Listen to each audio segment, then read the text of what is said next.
Okay, so the next one, okay, g of x equal to 9. So they have given us that the value of this function will be 9. So if you shift 1 to that side, it becomes 8. So then 8 can be written as 2 cubes. So the bases are same. So x is equal to 3.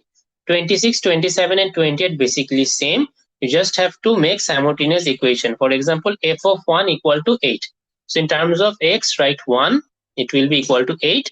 Then in again terms of x, write 4. It will be equal to 17. Okay. So if you solve these two simultaneous equation, you will get a and b. 27 and 28 is exactly same. In 28, there was a different thing. H of 0 is equal to k of 0, which means in x, here you have to put 0. So this one, and then in k of x, you have to put x0, then this one. Okay, so these two will be equal. So now you can find the value of b from here. Another one was given k of 2 equal to 15. So in x, you will put 2, it will be equal to 15. So then you can put the b value here and find the a value. Okay, so now we will move on to composite functions and inverse functions. Okay, I will explain in my own way. Okay, বইটা আমরা follow করবো না। হ্যাঁ, আচ্ছা, একটু ভালো করে দেখবা। সো এখানে দেখো আমাদের f of x, g of x and h of x তিনটা জিনিস দেয়া আছে। ওকে, সো আমাদের বের করতে বলছে কি f of g, g of f, h of f, f of h, মানে দেখতেছো যে দুইটা একসাথে, রাইট? সো আমরা যদি এভাবে লিখি f of g, তার মানে সিম্পলি আমরা আগাবো। ওকে, দেখো এখানে f of x হচ্ছে এই ফাংশনটা, g of x হচ্ছে এই ফাংশনটা, আর h of x হচ্ছে এই ফাংশনটা। সো f of g মানে কি, আমি যদি g এর জায়গায় x প্লাস 5 লিখে দেই, বিকজ ওইটাই তো ওইটার লিটারাল মিনিং, তাই না? জি মানেই তো এটা। তাহলে এফ অফ জি, তাহলে আমি জি এর জায়গায় ওই জি এর ভ্যালুটা বসাই দিলাম। এতটুকু পর্যন্ত কি বুঝছো? ওকে, এখন আমার কি বের করতে হবে? F of x plus 5, right? F এর ভিতরে কি যাবে? X plus 5। তাহলে এফ কি 4x না? এখানে এক্স দেখে এখানেও এক্স। সো ওইখানে যদি এক্স প্লাস 5 থাকে, তাহলে এক্স এর জায়গায় কি বসবে? এক্স প্লাস 5 বসবে। এটাই composite function, which means one function inside another function, because 4 তো এখানে মাল্টিপ্লাইড x এর সাথে, that is why। এটাকে তুমি মাল্টিপ্লাই যখন করে ফেলবা তখন তো ভিতরে চলে যাবে লাইক দিস 4x plus 20। ওকে, আরেকটা দেখাই, দেখো তাহলে বুঝতে পারবা। For example g of h, so ফার্স্টে আমার h মানে কি? h মানে হচ্ছে x স্কয়ার। এতটুকু পর্যন্ত কি সবাই বুঝো? আমি h এর জায়গায় x স্কয়ার বসা দিলাম, বিকজ এটা লিটারাল মিনিং। x স্কয়ারটা এখন কার ভিতরে যাবে? g এর ভিতরে, তাই না? এক্স স্কোয়ারটা কার ভিতরে যাবে? জি এর ভিতরে। আর জি মানে কি? X plus 5। বলতো জি অফ এক্স মানে কি লিটারাল মিনিংটা? জি অফ এক্স এর লিটারাল মিনিংটা কি? X plus 5।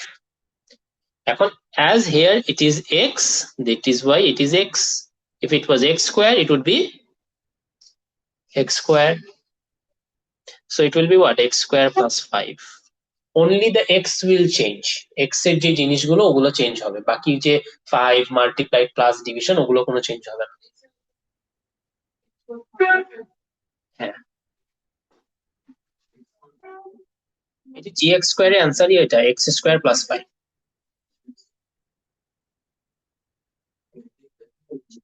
ও gx square doesn't exist, we have to find it. Okay, আমি আরেকটু হচ্ছে বেটার ভাবে বুঝাই। পুরো ফাংশনের যে জিনিসটা, এটা হচ্ছে সবচেয়ে ইম্পর্টেন্ট পার্ট। ওকে, এটা যদি বুঝতে পারো তাহলে এমনি সব বাকিগুলো বুঝবা। ওকে, আগে যা করে আসলাম ওগুলো বেসিক্স এন্ড এলিমেন্টারি। একটা এক্সট্রা পেজ নেম বুঝাই। দেখো আমি কয়েকটা ইকুয়েশন লিখতেছি। ওকে, ফাংশনকে অনেক ভাবে লেখা যায়, like you can write in this format or you can write in this format, both are same. Okay, if you write this 2x plus 1, this is also same 2x plus 1, same জিনিস। ওকে, জি এটা notation আর কি, আর কিছুই না। তাহলে আমি লিখলাম এখানে g of x, লিখলাম x স্কয়ার। ওকে, তিনটা ফাংশন আমি লিখলাম। now I told you to find f of g. so f of g, first you will simply যেটা রাইট সাইডে থাকে ওই ফাংশনের এক্সাক্ট ভ্যালুটা ওকে দিয়ে রিপ্লেস করে দিবা। সো জি অফ এক্স কি এক্স স্কোয়ার, সো আমি জি এর জায়গায় এক্স স্কোয়ার লিখে দিলাম। এতটুকু পর্যন্ত কি সবাই বুঝো?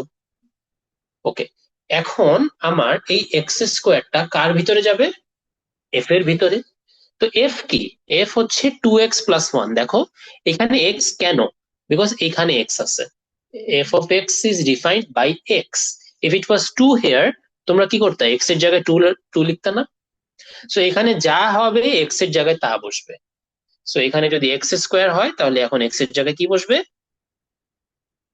x² + 1। বুঝাইতে পারছি? আরেকটা বলি দেখো। না না না, ওই +1 -1 এই সব কিছু আলাদা থাকবে, জাস্ট চেঞ্জ হবে এক্স এর পার্টটা।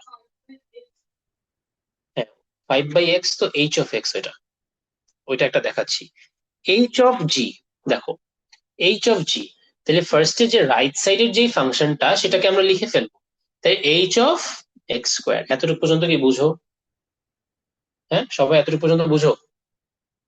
আবার বলি দেখো, H of G, H of G means you just have to replace this g with its original value or literal value, which is x square.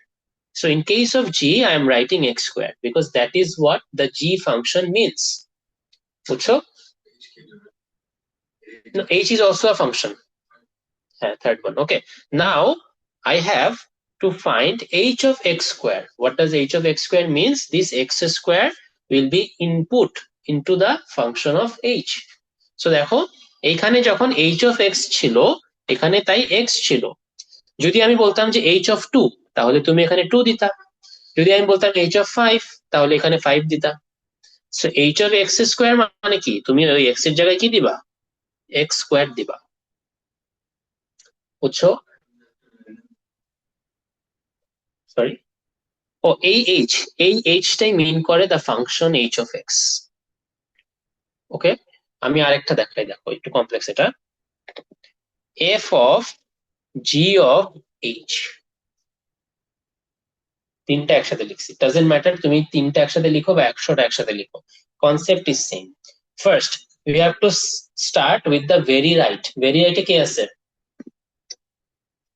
H. H এর জায়গায় আমরা কি লিখবো বলো? কি লিখবো এইচ এর জায়গায়? 5/x। ওকে, নাও এই 5/x টা কার ভিতরে যাবে বলো? জি এর ভিতরে যাবে। সো জি কি বলতো? X square. তাহলে ওটা কি হয়ে যাবে? 5/x whole square, right? So এই 5/x হোল স্কোয়ার কি হয়ে যাবে বলতো? 25/x², right? এই 25/x² কার ভিতরে যাবে বলো?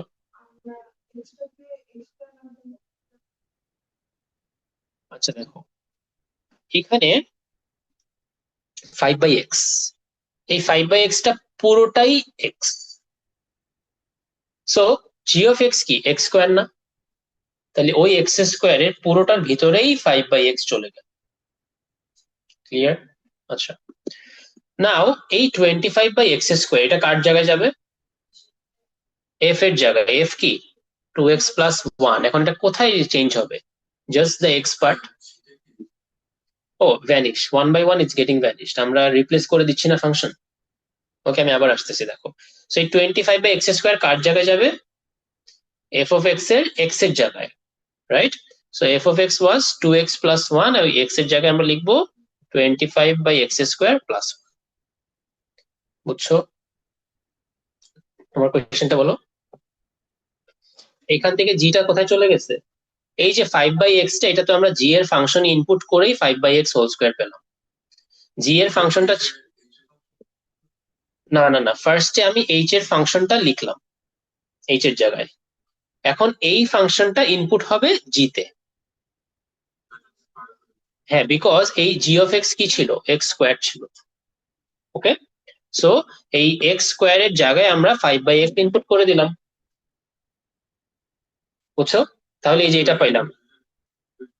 হ্যাঁ হ্যাঁ, সেপারেট ফাংশনকেই তো আমরা কম্পোজিট ফাংশন বলি, মানে একটা ফাংশন আরেকটা ফাংশনের ভিতরে ইনসার্ট হয়ে যাবে। বুঝতে পারছো? একটা ফাংশন আরেকটা ফাংশনের ভিতরে ইনসার্ট হয়ে যাবে। ওকে, না, সেপারেট থাকবে না। দেখো আরেকটা দেখো, এখানে দেখো, তোমরা একটু করার চেষ্টা করো তো এই নাম্বারটা এফ জি অফ এইচ, একটু করো তো। আজকে কম্পোজিট ফাংশন পর্যন্তই রাখবো, ইনভার্স বুঝবা না, এগুলো তো বুঝো না অথবা।